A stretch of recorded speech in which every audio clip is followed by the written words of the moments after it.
دے دیا تھا۔ اے کبھی کسی سائل کے سوال کو رد نہ کرنے والی امی جان، آج حسین کا آخری سلام قبول کر لو۔ امی جان، آج کے بعد تمہارے قدموں پر، آج کے بعد تمہارے روضے پر آنا حسین کو نصیب نہیں ہوگا۔ حسین ابن علی اپنے بھائی حضرت عباس علمبردار کے ساتھ اپنی ماں حضرت فاطمہ کی قبر پر آئے ہیں۔ اللہ اللہ، حسین کی کیفیت، حسین کی اس وقت کیا کیفیت رہی ہوگی۔ یہ شعبان المعظم کی 3 تاریخ تھی، جو شعبان المعظم کی 3 تاریخ کربلا کا مارکہ 10 محرم الحرام سے شروع ہوا ہے۔ آپ حسین کی زندگی کا اندازہ لگائیں۔ حسین نے جب کربلا کے میدان کے لیے مدینے کی جدائی کو برداشت کیا تھا، محرم شریف کی 10 تاریخ تک 5 مہینے کی لمبی مسافت پر حسین نے کبھی کوئی سجدہ نہیں ادا کی، کوئی سجدہ قضا نہیں کیا، رب کی عبادت کرتے رہے۔ وہی حسین جب مکہ پہنچے ہیں اپنے 72 نفوس قدسیہ کو لے کر، حسین کا بڑا شاندار استقبال کیا۔ حسین نے مدینہ کیوں چھوڑا تھا؟ جب حضرت امیر معاویہ کا انتقال ہوا تھا تو کوفہ کے لوگوں نے 140 بڑے بڑے معتمد، بڑے بڑے بھروسے مند لوگوں نے خط بھیجا تھا، حسین آپ میرے والی ہیں، آپ آئیے، ہم آپ کو اپنا امام مانتے ہیں، یزید کو ہم نہیں مانتے، اس لیے کہ اسلام نے شراب حرام کی ہے، یہ کھلے عام شراب پیتا ہے، یہ ہمارا بادشاہ کیسے ہو سکتا ہے؟ اسلام نے سگی پھوپھی کے ساتھ نکاح حرام کیا ہے، یہ سگی پھوپھی کے ساتھ نکاح کرتا ہے، اس کا ہمارا کوئی میل نہیں ہے، یہ ہمارا والی نہیں ہو سکتا ہے۔ حسین ابن علی جب مکہ پہنچے ہیں، مکہ میں آپ نے ذی الحجہ کی 3 تاریخ کو آپ نے مکہ چھوڑنے کا ارادہ کیا ہے، اس لیے کہ حسین ابن علی کو تمام تر صحابہ نے منع کیا تھا، اے حسین آپ مکے کی جدائی کو برداشت نہ کریں، اس لیے کہ کوفہ والوں کی بے وفائی بہت مشہور ہے۔ انہوں نے کسی موقع پر آپ کے باپ حضرت علی کو دھوکہ دیا تھا، کسی موقع پر آپ کے بھائی حسن کو دھوکہ دیا تھا۔ اے حسین، کوفہ والوں کی قلم تو تمہارے ساتھ ہوا کرتی ہے مگر دل ان کا تمہارے ساتھ نہیں ہے۔ حسین ابن علی نے اس وقت بھی مکہ کے لوگوں سے کہا تھا، اگر میں مان بھی لو کہ اگر میں ان کے خط آنے کے باوجود اگر ان کے پاس نہ پہنچا اور کل بروز قیامت انہوں نے میرے نانا جان کی بارگاہ میں میری شکایت کر دی کہ یا رسول اللہ ہم نے حسین کو خط تو لکھا تھا، حسین کو بلایا تو تھا مگر حسین ہماری مدد کے لیے نہ آئے، تو کل بروز قیامت نانا کی عدالت میں مجھے شرمندہ ہونا پڑے گا۔ اگر نانا نے مجھ سے پوچھ لیا حسین بیٹا کیا تجھے تیرے نانا نے اسی دن کے لیے پالا تھا، حسین کیا تیرے نانا نے اسی دن کے لیے اپنے کاندھے پر سوار کیا تھا، حسین تیرے نانا نے اسی دن کے لیے تیرے رخسار کو چوما تھا، حسین اسی دن کے لیے کیا تیرے نانا نے تجھ سے محبت کی تھی؟ حسین فرماتے ہیں نہیں نہیں، میں ان کے کہنے پر جاؤں گا تاکہ میرے نانا جان کی بارگاہ میں انہیں کہنے کا موقع نہ ملے۔ حسین ابن علی نے شعبان المعظم شب برات کے مہینے میں مدینہ چھوڑا ہے، ذی الحجہ کے مہینے میں جب پوری دنیا کا حاجی حج کرنے کے لیے اپنے وطن کو چھوڑ کر مکہ اور مدینہ جایا کرتا ہے، حسین اس مہینے میں مکہ چھوڑ کر کربلا جا رہے ہیں۔ کیوں؟ حسین سے صحابہ نے کہا اے حسین 1 ہفتے کے بعد حج شروع ہو جائے گا، پوری دنیا کا حاجی اپنے وطن کو چھوڑ کر کے مکہ مدینہ آئے گا، آؤ چلو حج کا مہینہ شروع ہو رہا ہے، آؤ چلو کعبہ کا طواف کر لیا جائے، آؤ چلو صفا مروہ کی سعی کر لی جائے، آؤ چلو میدان عرفات میں دوڑ لگا دی جائے۔ تو حسین نے کہا تھا سنو حسین ابن علی پر جو زندگی میں ایک حج فرض تھا اسے 25 مرتبہ پیدل کر لیا ہے، اب حسین ابن علی پر حج کرنا فرض نہیں بلکہ کربلا کے میدان میں جا کر اپنا خون اٹھا کر اپنے نانا کے دین کو بچانا فرض ہے۔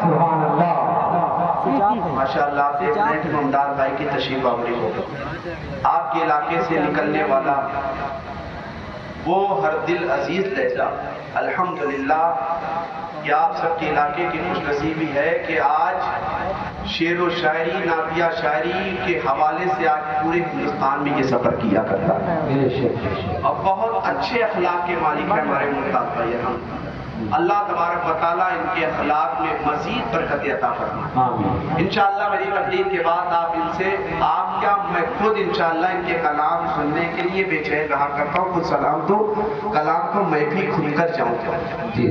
کون حسین جسے نانا نے بچپن سے تیار کیا, کبھی گود میں بٹھایا, یہ کوئی اتفاقی چیز نہیں بلکہ نانا کو کربلا کے لیے تیار کرنا تھا. کبھی مصطفیٰ جان رحمت کے عام طور سے بچوں کی عادت ہوا کرتی ہے, بچے بچپن کے عالم میں کسی چیز کا بھی سوال کر لیتے ہیں. نانا سے حسین کی مرتبہ نانا نے اپنے گیسو تھمایا. جب یہ بات نہیں پڑی تو ذہن کام نہیں کر رہا تھا. نانا نے گیسو جو تھمایا, عقل نے جواب دیا, نادان تو سمجھا نہیں. یہ بات سید الشہداء اور امام الانبیاء کے درمیان حکمت تو کوئی سا گناہ ضرور ہوگی. تو ذہن نے جواب دیا. حسین کو نانا نے گیسو تھما کے کہا تھا, حسین اپنے نانا کے گیسو کو مضبوطی سے تھام لے کر امت کی لگام تجھے تھامنی ہوگی. حسین نے نانا سے کہا تھا, نانا مجھے سواری چاہیے. بچپن میں بچے کسی بھی چیز کا سوال کرتے, اڑتی ہوئی پلین, اور بچے کہتے ابا مجھے پلین چاہیے. تو ابا کہاں سے لاتے, پلین اس کے بس کی ہو تو لاتے تھے. حسین نے کہا نانا مجھے سواری چاہیے. نانا نے اپنے کاندھے پر سوار کر دیا. جب میں نے اس حدیث پاک کو پڑھا, پھر ذہن دوڑا اسی طرف. بات نانا نواسے کی ہے, بات امام الانبیاء امام الشہداء کی ہے, بات اس نبی کی ہے, بات اس نبی کے شہزادے کی ہے, بات اس فاطمہ کے شہزادے کی ہے کہ ننھے ننھے بچوں نے عید کے موقع پہ کہا امی کل عید ہے, مدینے کے بچے اچھا اچھا کپڑا پہنیں گے, حسن حسین کیا پہنیں گے؟ بولو سبحان اللہ. سبحان اللہ سبحان اللہ. امی کل عید ہے, چاند آج رات نہیں گیا, مدینے کے بچے اچھے اچھے کپڑے پہنیں گے, تم کیا پہنو؟ تمہارے رسول کے شہزادے کیا پہنیں گے؟ امی نے کہا بیٹا پریشان ہونے کی ضرورت نہیں ہے, جب مدینے کے بچے اچھے کپڑے پہنیں گے تو حسن و حسین بھی اچھے کپڑے پہنیں گے. سبحان اللہ. زور سے بولو یار, زور سے بولو. ایک مرتبہ دونوں ہاتھوں کو اٹھا کے کہہ دو لبیک یا حسین, لبیک یا حسین.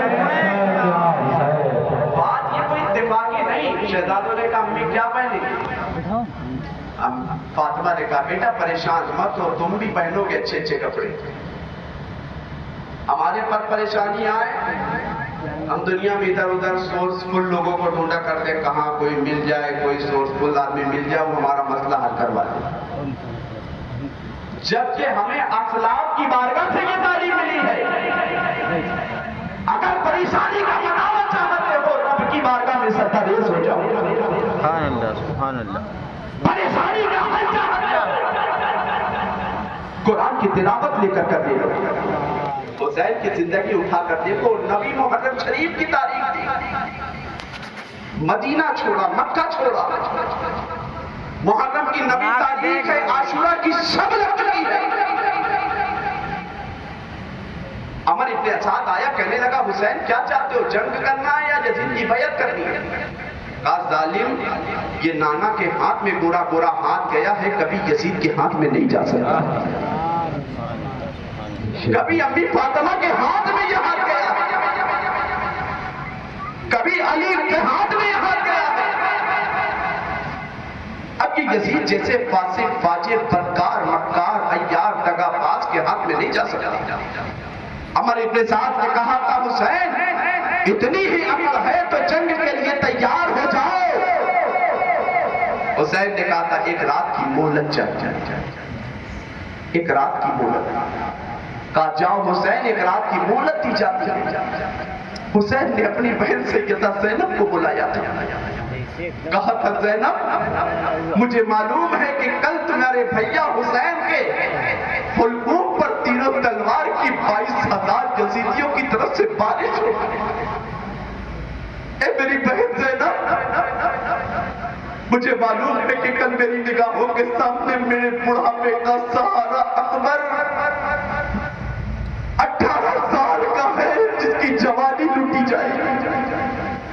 اے میری بہن زینب، مجھے معلوم ہے کہ کل میرے گود میں کھیلنے والا میرے 6 ماہ کا شیر خوار بے زبان بچہ علی اصغر کے حلقوں میں ناز کو تیروں سے چھلنی کیا جائے گا۔ بہن زینب، اور اس رات کی تاریکی میں، اس رات کی پریشانی میں ہم لوگ نانا کی اس سنت پر عمل کرتے ہیں۔ سیدہ زینب نے کہا تھا بھائی حسین، تم تو 3 دن کے بھوکے ہو، پیاسے ہو، ننھے بچے بھوک پیاس کی شدت سے تڑپ رہے ہیں۔ ان یزیدیوں نے نہر فرات پر قبضہ کر لیا ہے۔ یہ یزیدی اہل بیت اطہار کے کسی چشم و چراغ کو پانی نہیں دے رہے ہیں، جبکہ وہی نہر فرات کا پانی کتا بھی پی رہا ہے، بندر بھی پی رہا ہے، سور بھی پی رہا ہے۔ مگر ان ظالموں نے نبی کے شہزادے کو پانی، بھوکا پیاسا پانی رکھا ہے۔ تو سیدہ زینب نے کہا تھا بھائی حسین، جسم بھوک اور پیاس کی عالم میں جواب دے دیتا ہے، اس پریشانی کے عالم میں نانا کی کون سی سنت پر عمل کرو گے؟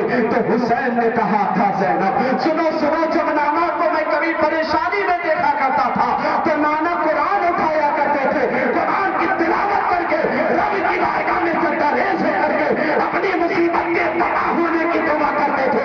آؤ نانا کی بارگاہ میں اپنی قرآن اٹھا کر کے رب کی بارگاہ میں سجدہ ریز ہو کر کے اللہ کی بارگاہ میں اپنی پریشانی کے دور ہونے کی سبحان اللہ۔ اے مسلمانوں، آج سوچو تو صحیح، آج قرآن ہمارے گھروں میں ہے مگر ہمیں فیس بک دیکھنے سے فرصت نہیں۔ قرآن ہمارے گھروں میں ہے مگر ہمیں فلم دیکھنے سے فرصت نہیں۔ قرآن ہمارے گھروں میں ہے، دنیا کی نیوز دیکھنے سے ہمیں فرصت نہیں۔ جبکہ نبی دنیا سے جا رہے تھے، وصال ظاہری مصطفیٰ کا ہونے والا ہے، صحابہ کو جمع کیا، اے میرے صحابیوں مجھے پتہ چل گیا اللہ کی طرف سے کہ میرے دنیا سے جانے کا وقت آ گیا۔ صحابہ نے سنا تھا یا رسول اللہ آپ کے جانے کے بعد ہم زندہ کیسے رہیں گے؟ یا رسول اللہ مچھلی بغیر پانی کے تڑپ کر مر جایا کرتی ہے، ہم آپ کے بغیر زندہ کیسے رہیں گے؟ مصطفیٰ نے فرمایا تھا پریشان ہونے کی ضرورت نہیں، یہ تو قدرت کا فیصلہ ہے، ایک دن ہر شخص کو جانا ہے، مگر میں تمہارے درمیان 2 چیز کو چھوڑ کر جا رہا ہوں۔ صحابہ نے کہا یا رسول اللہ کون؟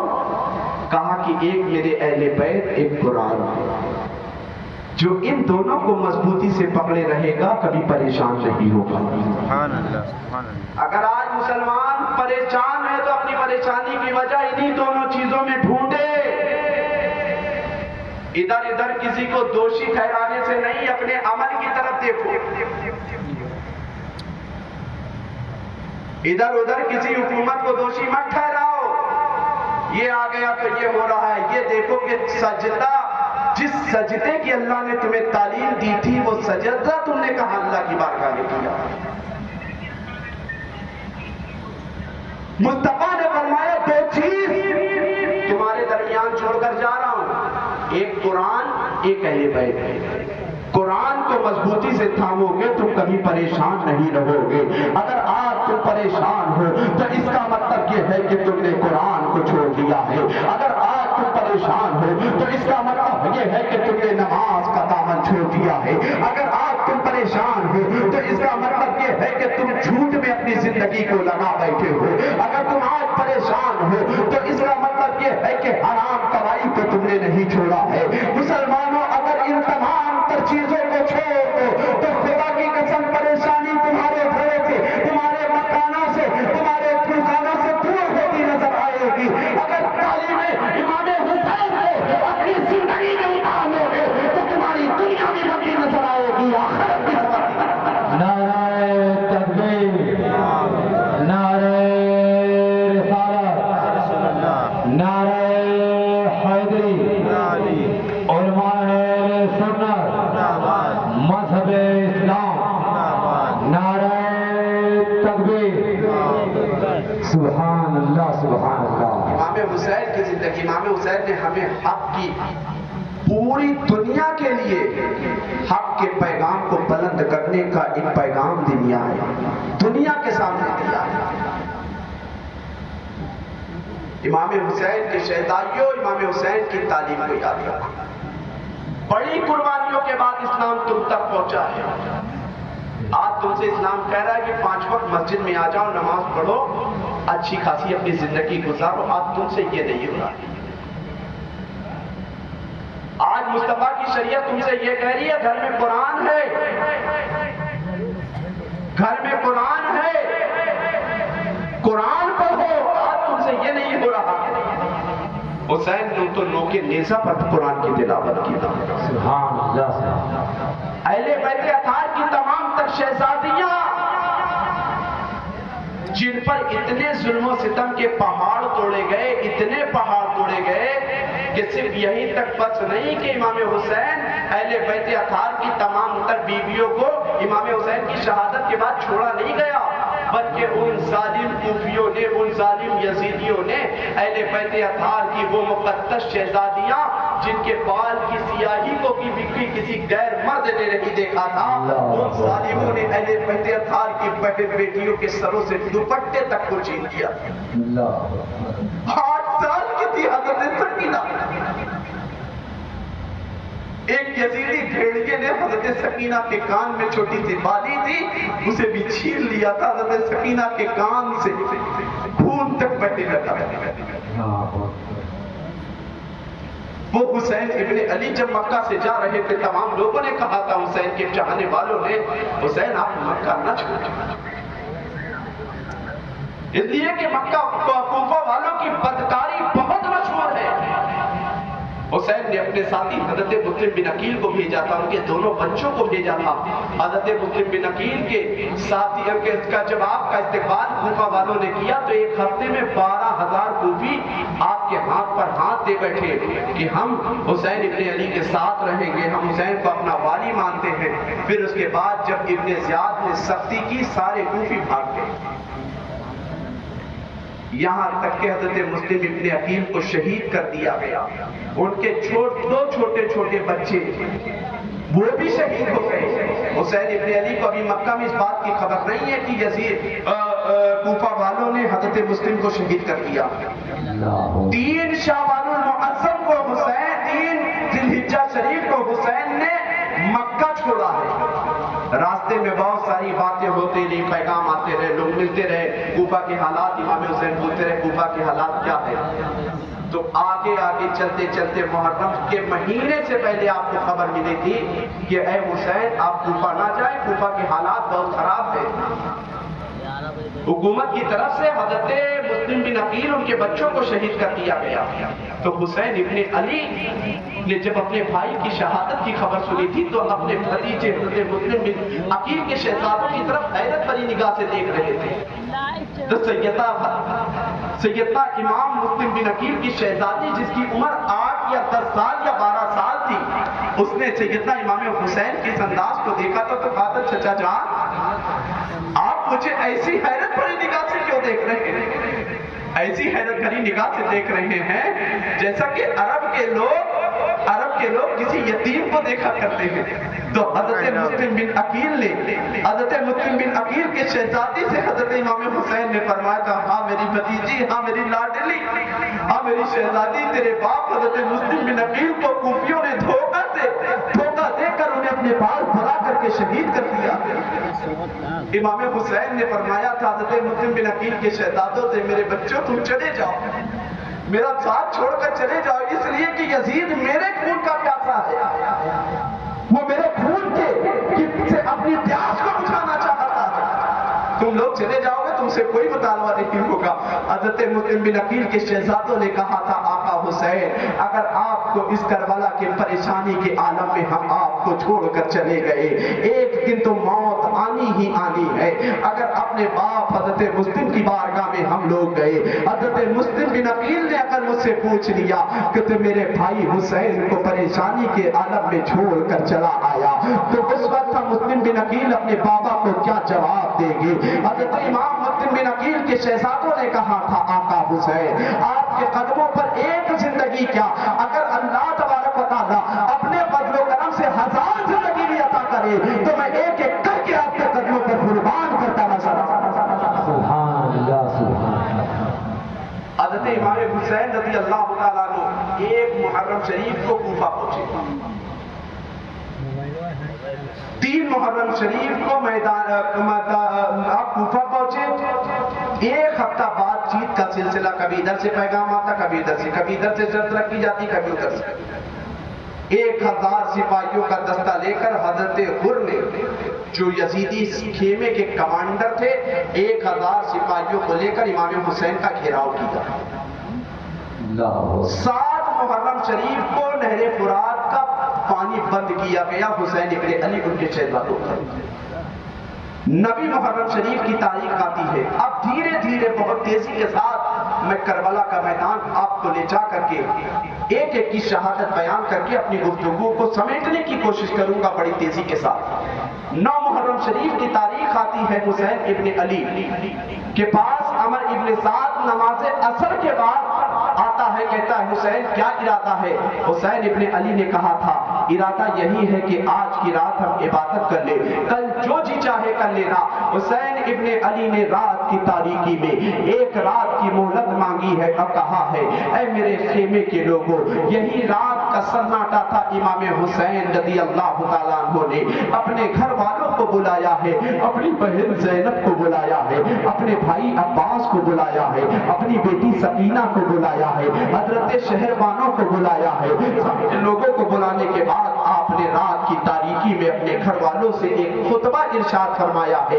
ایک گفتگو کا انداز یہ ہے، اے میرے گھر والوں سنو، میں نہیں، مجھے معلوم ہے اچھی طرح سے کہ اس وقت پوری دنیا میں حسین سے زیادہ گھر میں رہنے والا، حسین کے گھر والوں سے زیادہ وفادار کوئی نہیں ہے، حسین کے رشتہ داروں سے وفادار کسی کے رشتہ دار نہیں ہے۔ میں چاہتا ہوں کہ پوری دنیا میں اس وقت میرے ساتھیوں سے زیادہ وفادار کسی کے ساتھی نہیں ہے۔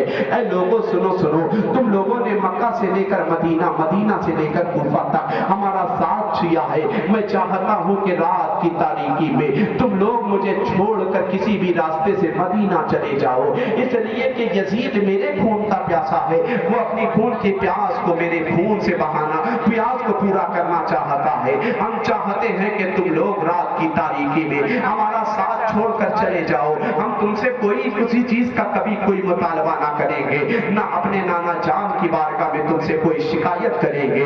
تو حسین ابن علی نے رات کی تاریکی میں، یہی رات کا دوسرا پہر تھا، اس وقت جب تک آپ بات کر رہے تھے ایک چراغ چل رہا تھا، حسین ابن علی نے اس چراغ کو بجھا دیا تھا اور کہا، سوچا تھا کہ شاید میرے ساتھی روشنی کی وجہ سے میرے چہرے کو دیکھ کر میرا ساتھ چھوڑ کر نہ جا رہے ہو۔ آپ نے چراغ کو بجھایا تھا، کچھ دیر گفتگو کی تھی، جب دیکھا تھا چراغ کو جلا کر کے حسین ابن علی کے تمام بھیا بھتیجے بھانجے دوست احباب سب آپ کے قدموں میں گرے نظر آ رہے ہیں۔ اے حسین، اگر رات کی تاریکی میں اس پریشانی کے عالم میں اگر ہم آپ کو چھوڑ کر چلے گئے تو کل بروز قیامت آپ کے نانا کو کیا جواب دیں گے؟ کل بروز قیامت اللہ کی بارگاہ میں ہم کیا جواب دیں گے؟ اگر آپ کے نانا نے اگر ہم سے پوچھ لیا کہ تم لوگوں نے پریشانی کے عالم میں حسین کا ساتھ چھوڑ دیا تھا تو نانا کے پاس کوئی جواب نہ ہوگا۔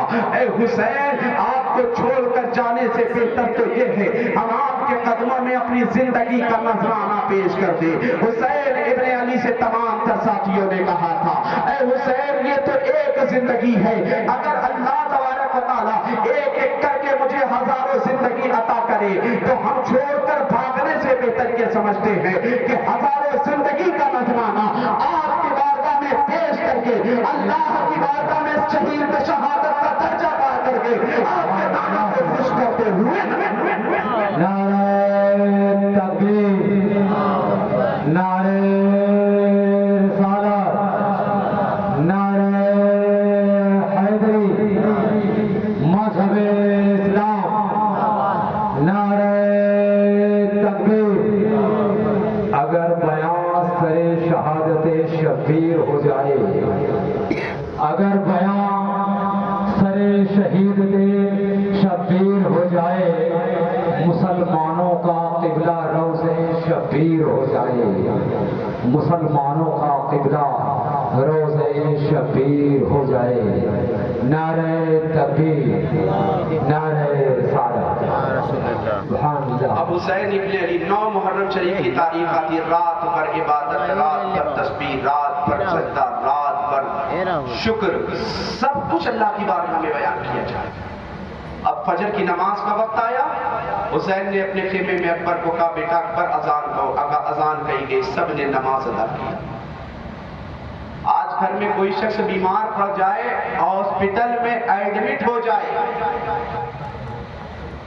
اور ڈاکٹر کہے کہ پریشان مت ہو، مریض ٹھیک ٹھاک ہے، پورے گھر کی نیند اڑی نظر آتی ہے کہ پتہ نہیں بیٹا ہاسپٹل کا حال یہ ہے کہ ڈاکٹر کب ایمرجنسی میں نہ پہنچا، کب آئی سی یو میں نہ پہنچا. گھر والوں کی نیند اڑی رہتی ہے، مگر حسین کو معلوم ہے کہ کل کی صبح اب جو آنے والی ہے اکبر میری نگاہوں کے سامنے شہید کیا جائے گا. معلوم ہے، یقین ہے، اس لیے کہ نانا نے بتایا تھا. بے شک بے شک، سبحان اللہ. حق ہے، حق ہے. کسی دنیا دار کی بات غلط ہو سکتی ہے، پہاڑ اپنی جگہ سے ہل سکتا ہے، دریا اپنا راستہ بدل سکتا ہے، مگر زبان مصطفیٰ سے جو بات نکل گئی وہ ہرگز ہرگز بدلنے والی نہیں ہے. واہ واہ، بہت خوب. سبحان اللہ. سبحان اللہ. حسین کو پتا ہے. اب اکبر نے کہی اذان، نماز پڑھی گئی. کسی بھی حال میں کربلا کے میدان سے 2 ہی پیغام ملا ہے، اس بات کو یاد رکھو. مردوں کو سجدے کا، عورتوں کو پردے کا. آج مرد سجدے سے بھی دور ہے، عورت پردے سے بھی دور ہے. جس سیدہ زینب نے کربلا کے میدان میں یزیدیوں نے جب دوپٹے تک چھین لیے تھے تو اپنے بال کو آگے کر دیا تھا کہ غیر محرم میرا چہرہ نہ دیکھ پائے. آج فاطمہ کی کنیز ہونے کا دعویٰ کرنے والی وہی سیدہ زینب کی کنیزیں آج اپنے آپ کو بے پردہ کر کے بازاروں میں گھما رہی ہیں. کتنی شرم کی بات ہے. کربلا کے میدان سے 2 پیغام، مردوں کو سجدے کا، عورتوں کو پردے کا. مرد آج سجدے سے دور ہے، عورت آج پردے سے دور ہے. جانتے ہو خاتون جنت، جنتی عورتوں کی سردار سیدنا فاطمہ الزہرا، سیدہ فاطمہ الزہرا. اور فاطمہ، دنیا میں فاطمہ کی مثال کی کوئی بیٹی ہو ہی نہیں سکتی. وہ فاطمہ کی ایک مرتبہ یہودی عورتوں نے حضرت فاطمہ کو دعوت دی کہ اے فاطمہ ہمارے گھر میں آ جانا، کل تمہاری دعوت ہے. مصطفیٰ نے دعوت قبول فرما لی. اب عورتوں کا مزاج یہ تھا کہ ہم فاطمہ کا مذاق اڑائیں گے کہ نبی کی شہزادی ہے. حال یہ ہے کہ 72 پیمن لگے ہوئے کپڑے پہنے. صبح ہوئی، دعوت کا وقت قریب آیا، نبی نے کہا فاطمہ جاؤ کمرے میں، یہ وہ جوڑا رکھا ہے پہن لو. فاطمہ نے پہنا. دعوت میں گئی، یہودی عورتوں نے دیکھا، سب کی آنکھیں پھٹی کی پھٹی رہ گئی. کہنے لگی ہے فاطمہ تم نے یہ جوڑا کہاں سے خریدا؟ بازاروں میں تو ایسا جوڑا نہیں ملتا. فاطمہ نے کہا تھا کہ میرے بابا نے میرے لیے دعا کی تھی تو اللہ تبارک و تعالیٰ نے اس جوڑے کا انتظام جبریل کے ذریعے جنت سے کروا دیا تھا. وہ یہودی عورتیں فاطمہ کی بارگاہ میں کہنے لگی فاطمہ ہم نے تو تمہیں شرمندہ کرنے کے لیے دعوت دیا. کہا تمہارا الگ مزاج ہے، میرا الگ مزاج ہے. وہ خاتون جنت ایک مرتبہ ابو جہل راستے میں کھڑا مصطفیٰ کو گالی دے رہا تھا. فاطمہ نے عمر 5 سال کی تھی. بیٹیاں بڑی وفادار ہوتی ہیں اپنے والدین کے تعلق سے. ایک بار بیٹا بے وفا ہو جائے کہ باپ کو کوئی گالی دے رہا ہو، بیٹا گاڑی بڑھا کر آگے بڑھ گیا. مگر بیٹیاں باپ کو کبھی کچھ نہ کہو، ماں کو کچھ نہ کہو. گالی دے رہا تھا ابو جہل اپنے تمام اوباش لونڈوں کو لے کر کے. حضرت فاطمہ نے دیکھا، کہا تو میرے بابا کو گالی دے رہا ہے. کہا تو جھوٹا ہے، تو جھوٹا ہے، تیرے ساتھی جھوٹے ہیں. ابو جہل دل ملا گیا کہ فاطمہ نے میرے ساتھیوں کے سامنے میری بے عزتی کی. اس نے فاطمہ کو بلایا، تماچے لگا. حضرت خاتون جنت روتے ہوئے گھر گئی. مصطفیٰ نے فرمایا بیٹی کیا ہوا؟ کہا بابا آج ابو جہل آپ کو برا کہہ رہا تھا، میں نے اس کو برا کہہ دیا. اللہ کے مقدس نبی کی پوری زندگی کی ہسٹری پڑھو کہ مصطفیٰ جان رحمت کے پاؤں میں لاٹھی بچھائے گئے مگر مصطفیٰ کو کبھی غصہ نہیں آیا. جس میں اطہر پر اوجڑی جیسی نجاست رکھی گئی کبھی غصہ نہیں آیا. مکے کے لوگوں نے آپ کو ستانے کی خاطر گلے میں چادر ڈال کے کھینچا آپ کو اتنا ستایا پھر بھی مصطفیٰ کے چہرے کا رنگ نہیں بدلا. مگر مصطفیٰ کے چہرے کا رنگ بدلا ہے تو فاطمہ کو رونے سے مصطفیٰ کے چہرے کا رنگ. ابو سفیان ابھی تک ایمان نہیں لائے تھے. مصطفیٰ نے فرمایا ابو سفیان جا کر ابو جہل سے کہو میری بیٹی فاطمہ سے تو معافی مانگے ورنہ آج تک محمد نے کسی کے لیے بددعا نہیں کی. اگر آج محمد ابو جہل کے لیے بددعا کر دے گا تو رہتی زمین تک ابو جہل کی نسلیں ختم ہو جائیں گی. ابو جہل کی نسل سے کوئی بچہ پیدا نہیں ہوگا. ابو سفیان ایمان نہیں لائے تھے. ابو جہل کے پاس گئے کہ ابو جہل تو نے تو عرب کے دستور کے خلاف بھی کام کیا, بچیوں سے کون سا بدلا؟ اگر بگاڑا ہے تو محمد نے تیرا بگاڑا ہے, تو بچیوں سے بدلہ لے رہا ہے, اس کا کیا مطلب؟ حضرت فاطمہ کا ہاتھ اٹھایا. حضرت ابو سفیان نے ایمان نہیں لائے تھے. کہا تھا بیٹی ابو جہل کو تمانچے لگا میں کھڑا ہوں.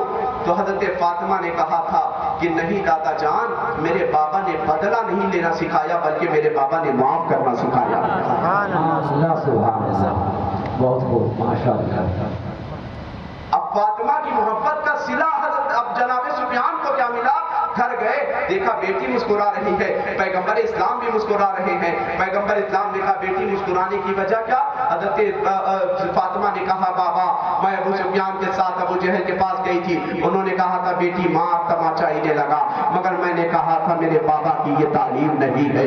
مصطفیٰ مسکرانے لگے. مصطفیٰ نے دیکھا کہ ابو سفیان نے میری بیٹی کے ساتھ ایسی وفاداری کی ہے. مصطفیٰ نے ہاتھ اٹھایا ہے اور کہا ہے کہ اے اللہ ابو سفیان کو اس وقت تک موت نہ دینا جب تک دامن مصطفیٰ میں جگہ نہ عطا فرما دے. ابو سفیان کے لیے مصطفیٰ نے دعا کی ہے. ابو سفیان جو اسلام کے کٹر دشمن تھے, مصطفیٰ کا اخلاق دیکھا ہے. ایک دن نبی کی بارگاہ میں آئے, نبی کا چہرہ دیکھنے لگے, مسکرانے لگے. مصطفیٰ نے فرمایا ابو سفیان کیوں مسکراتے ہو؟ کہا یا رسول اللہ میری تمام تر خطاؤں کو معاف کیا جائے, مجھے کلمہ پڑھایا جائے, اسلام میں داخل کر لیا جائے. سبحان اللہ, سبحان اللہ, ماشاءاللہ, بہت خوب, سبحان اللہ. اگر ابو سفیان فاطمہ سے محبت کر لے تو اللہ ایمان کی دولت نصیب فرما دے. تو سنیوں اور مصطفیٰ کے اہل بیت کے شہدائیوں, تم کتنے خوش نصیب ہو کہ تم مصطفیٰ جان رحمت کے نواسوں سے محبت کرتے ہو. ایک ابو سفیان اگر نبی کی شہزادی سے محبت کرے, ان کی طرف داری کر لے, تو اللہ تبارک و تعالیٰ انہیں ایمان کی دولت عطا فرما دے, انہیں ایمان میں ٹھکانہ مل جائے. تو اہل بیت کے ذکر کے برکت سے میں پورے یقین کے ساتھ کہتا ہوں کہ ابو سفیان کو جب دامن مصطفیٰ میں ٹھکانہ مل سکتا ہے تو اہل بیت کے شہدائیوں کو جنت میں ٹھکانہ مل سکتا ہے. سبحان اللہ, سبحان اللہ. نعرہ تکبیر, نعرہ رسالت, نعرہ حیدری, علماء اہل سنت, نعرہ تکبیر. سبحان اللہ, سبحان اللہ. حضرات گرامی وقار, محرم شریف کی 10 تاریخ آتی ہے. باقاعدہ عمر ابن سعد کہنے لگا حسین اب تو آج ایک رات کی مہلت بھی مل گئی ہے. حسین نے فرمایا ہاں آج کی رات مجھے خوب اللہ کی عبادت کرنی تھی, عبادت کا خوب مزہ لینا تھا, میں نے لے لیا ہے. اے عمر ابن سعد جو چاہتے ہو کر دو. اس وقت جنگ کا یہ طریقہ ہوتا تھا کہ 2 خیمہ ہوا کرتا تھا, ایک خیمہ ادھر دوسرا مقابلے والا سامنے. دونوں خیمے کے لوگ اپنے اپنے خیمے کے آگے خندق کھودا کرتے تھے تاکہ دشمن ہمارے خیمے میں نہ آنے پائے. حضرت امام حسین نے اپنی خندق کھدوایا ہے, کھدوانے کے بعد آگ جلوائی ہے. عمر ابن سعد نے بھی اپنی خندق کھدوایا, آگ جلوایا ہے. ایک یزیدی امام حسین کے قریب آیا, خیمے کی آگ کو دیکھا, کہا حسین کیا تم نے اپنے لیے دنیا میں ہی جہنم کی آگ خود تیار رکھی ہے؟ تو حسین ابن علی نے کہا تھا روتے ہوئے ظالم تو مجھے جہنمی کہہ رہا ہے. آپ نے ہاتھ اٹھایا تھا دعا کے لیے اور کہا تھا اے اللہ اس ظالم نے مجھے جہنمی لفظ کا استعمال کیا ہے, پروردگار عالم تو اسے دنیا میں ہی جہنم کی آگ کا مزہ دکھا دے. وہ ظالم یزیدی جس گھوڑے پر سوار تھا اس کا گھوڑا بدکنے لگا یہاں تک کہ پگلا گیا. اس کے گھوڑے کا ایک قدم جا کر کے اسی خندق میں پھنستا ہے. پھنسنے کے بعد وہ گھوڑے سے زمین پر آنے کے بعد اسی خندق میں آگ میں گر جاتا ہے۔ حسین نے کہا تھا ظالم تو نے مجھے جہنمی کہا تھا، دیکھ میرے صبر کا امتحان دیکھ، میرے صبر کی جزا دیکھ، اللہ نے تجھے جہنم کی آگ دنیا میں ہی دکھا دی ہے۔ اب عمر ابن سعد پکار کر کہنے لگا، اس نے تیر چلوا کر جنگ کا اعلان کیا ہے، کہا اے یزیدیوں گواہ رہنا یزید کی عدالت میں اس بات کی گواہی دینا کہ حسین ابن علی پر کربلا کے میدان میں پہلا تیر ہم نے چلایا تھا۔ اب جنگ باضابطہ شروع ہو جاتی ہے، حضرت امام حسین کے سپاہی بھی تیار ہے۔ سپاہی کیا تھے؟ جنگ لڑنے تو حسین کے نہیں تھے، وہ تو کربلا کے میدان میں نانا سے وعدہ پورا کرنا تھا، ورنہ تاریخ کا کوئی بھی ایسی جنگ دکھاؤ کہ 72 کے مقابلے میں 22,000 جنگ لڑنے کے لیے کبھی کوئی آیا ہو۔ حسین تو اسلام بچانے گئے تھے، حسین تو دین بچانے گئے تھے، حسین تو شریعت بچانے گئے تھے، حسین تو خاندان قربان کرنے گئے تھے۔ اگر حسین جنگ کرنے جاتے تو نبی کے نواسے تھے مدینے کے لوگ کو اکٹھا کر لیتے، لاکھوں کی تعداد میں مدینے کے لوگ مکے کے لوگ آ جاتے، مگر نہ حسین کو تو دین بچانا تھا۔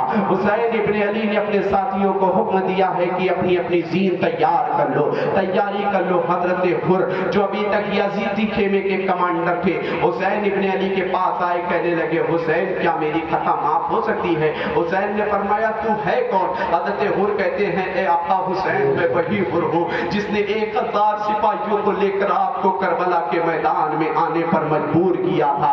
اے حسین ہم تو یہی سوچ رہے تھے کہ یہ یزیدی آپس میں صلح و مصالحت کے ساتھ بات طے کر لیں گے، یہاں تک جنگ کی نوبت نہیں آئے گی، مگر میں دیکھ رہا ہوں ان یزیدیوں نے اپنی دنیا کے بدلے میں آخرت کو، دنیا کو بیچے، دنیا کو خریدنے کے چکر میں آخرت کا سودا، آقا دنیا کو اپنے خریدنے کے، دنیا کو خرید لیا ہے، آخرت کو برباد کر لیا ہے۔ حضرت حر نے امام کی بارگاہ میں عرض کی ہے اے میرے آقا حسین کیا میری خطا معاف ہو سکتی ہے؟ اس لیے کہ میں ہی مجرم ہوں، اگر نہ میں آپ کو کربلا کے میدان میں آنے پر مجبور کرتا، آپ نہ آتے تو یہاں تک جنگ کی نوبت ہی نہ آتی۔ حسین نے فرمایا اے حر تمہارا نام کیا ہے؟ حضرت حر نے کہا ہے آقا حسین میرا نام حر ہے۔ حضرت حر سے امام نے فرمایا ہے جب تیرا نام حر ہے، حر کے معنی ہے آزاد کے، اس وقت نواز رسول کا پریشانی کے عالم میں تم نے ساتھ دیا ہے، جب تو جہنم سے آزاد ہے۔ حضرت حر سے امام فرماتے ہیں حر گھوڑے سے نیچے آؤ۔ حضرت حر کہتے ہیں آقا گھوڑے سے نیچے آنے سے بہتر یہ ہے کہ میں ان یزیدیوں کے سامنے جاؤں گا، انہیں جنگ کر کے آپ کو دکھاؤں گا اور کہوں گا کہ حسین ابن علی نبی کے نواسوں سے جنگ کا انجام کیا ہوا کرتا ہے۔ حضرت حر امام حسین سے اجازت دینے کے بعد میدان کارزار میں جاتے ہیں، یزیدیوں سے خطبہ ارشاد فرماتے ہیں اے یزیدیوں کیا تمہیں معلوم نہیں کہ تم کس سے جنگ کرنے جا رہے ہو؟ کیا تمہیں معلوم نہیں کہ حسین وہ ہے جسے نانا چوما کرتے تھے، نانا سونگا کرتے تھے، حسین وہ ہے جسے نبی اپنے کاندھے پر سوار کیا کرتے تھے۔ ہمارے ابن سعد کہنے لگا حر اپنی پریشانی کا رونا مت رو، آؤ میدان کارزار میں۔ حضرت حر نے اپنی تلوار اٹھایا ہے، اس انداز میں لڑے ہیں کہ جتنے بھی یزیدی سامنے آ رہے ہیں آپ کی تلوار کی زد میں آنے کے بعد سب واصل جہنم ہوتے نظر آ رہے ہیں۔ حضرت حر بھی چاہے کئی دن سے بھوکے پیاسے، حضرت حر بھی پیاس کی شدت نے آپ کو بے چین کیا ہے۔ عمر ابن سعد پکار کر کہنے لگا اے یزیدیوں یہ حسین کا غلام ہے، اس کی رگوں میں حسین کی محبت کی جولانی سوار ہے، اگر ایک ایک لڑو گے سب جہنم میں پہنچا دیے جاؤ گے۔ حضرت حر پر تیر و تلوار کی چاروں طرف سے بارش ہوتی ہے، آپ پیاس کی شدت کو لے کر گھوڑے سے زمین پر آتے ہیں، آنے کے بعد امام حسین نے اپنے پہلو میں لٹایا ہے۔ حضرت حر کہتے ہیں آقا حسین اگر مجھے چند بوند نہر فرات کا پانی مل جاتا تو میں یزیدیوں کو بتاتا کہ اس طرح جنگ کی جاتی ہے۔ حسین صبر و رضا کی تلقین کرتے ہیں، کرنے کے بعد میرے آقا حسین نے فرمایا تھا اے حر اس وقت تمہیں نہر فرات کا پانی نہیں ملے گا، بلکہ حوض کوثر پر نانا مصطفیٰ میرا تمہارا انتظار کر رہے ہیں، جا کر نانا کے ہاتھ سے حوض کوثر کا جام پینا۔ حضرت حر کو صبر و رضا کی تلقین کی ہے، حسین نے اپنے پہلو میں لٹایا ہے۔ حضرت